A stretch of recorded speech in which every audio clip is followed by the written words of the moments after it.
13,839 ఈరోజు ఎమ్మిగనూరులో ఉండే అధ్యక్ష. ప్రస్తుతం ఇస్తున్నది వాటర్ సప్లై 10.45 MLD మాత్రమే. అంటే స్టాండర్డ్గా 135 LPCD ఇవ్వాల్సి ఉంటే ఈరోజు ఎమ్మిగనూరు కేవలం 100.28 LPCD మాత్రమే ఇస్తూ ఉన్నారు. అంటే 3.62 MLD వాటరు ఈరోజు ఎమ్మిగనూరుకి డెఫిసిట్గా ఉంది. అయితే ప్రస్తుతం వాటర్ని తుంగభద్ర డ్యాము లో లెవెల్ రైట్ కెనాల్ నుంచి తీసుకొని పడుతుంది. అయితే ఈ కెనాలు April 1 నుంచి 31 July వరకు అది క్లోజ్ చేస్తారు ఆ పీరియడ్లో.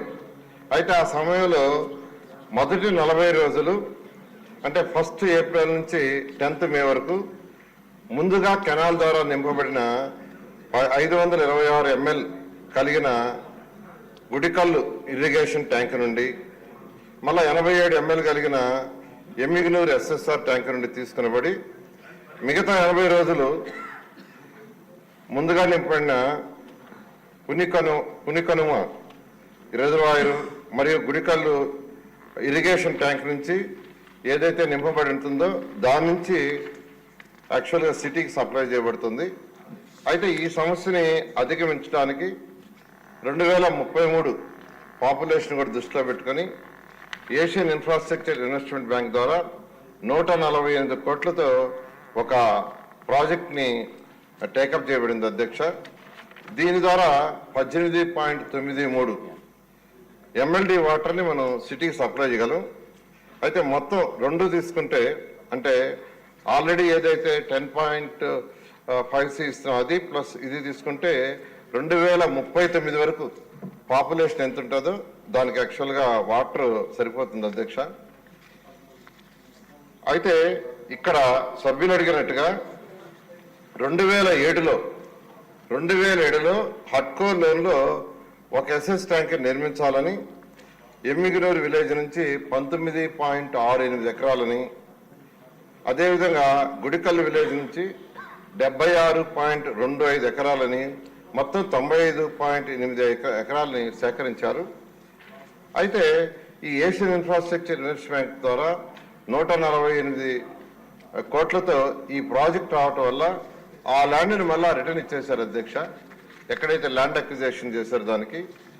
అందువల్ల ప్రస్తుతం ఏదైతే ఏషియన్ ఇన్ఫ్రాస్ట్రక్చర్ ఇన్వెస్ట్మెంట్ ద్వారా ప్రాజెక్టు జరుగుతుందో దానికి ఇంతవరకు 6,09,00,000 ఖర్చు పెట్టారు.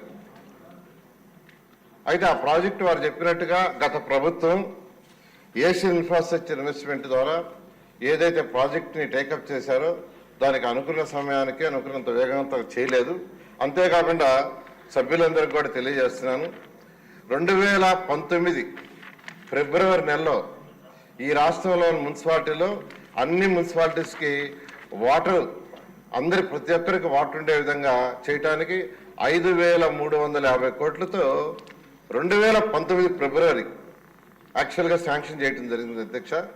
అయితే 70% ఆ బ్యాంకు లోన్ ద్వారా వస్తుంది. రాష్ట్ర ప్రభుత్వం 30% పెట్టాలా. ఫస్ట్ ఇన్స్టాల్మెంట్ వాళ్ళు ఇచ్చారు. ఫస్ట్ ఇన్స్టాల్మెంట్కి రాష్ట్ర ప్రభుత్వం పెట్టాల్సిన షేర్ పెట్టినందువల్ల ఆ ప్రాజెక్ట్ ఆగిపోయింది అధ్యక్ష. అయితే మళ్ళీ 5 సంవత్సరాల తర్వాత మొన్న జూలై టైం అయిపోయింది, ఆ యొక్క ప్రాజెక్ట్ క్లోజ్ అయిపోయింది. మళ్ళా కేంద్ర ప్రభుత్వానికి ముఖ్యమంత్రి గారు రాసి ఆ ప్రాజెక్ట్ రివైజ్ చేశారు. వాళ్ళు 4 సంవత్సరాల లోపల అది కంప్లీట్ చేసుకున్న ప్రాజెక్ట్ ఇచ్చారు. కాబట్టి ఆ ప్రాజెక్టుని వేగవంతం చేసి యాక్చువల్గా ఏదైతే ఈ రాష్ట్రంలో ఉన్న మున్సిపాలిటీస్ అన్ని వాటర్ సరఫరా అవుతున్నాయో ఆ ప్రాజెక్టు ద్వారా ఆ వాటర్ ఏదైతే సరఫరా లేకుండా చేయడం జరుగుతుంది అధ్యక్ష. సప్లిమెంటరీ వారిని అడిగినటువంటి ప్రశ్నకు చెప్పిన దాంట్లో ఒకటి సూటి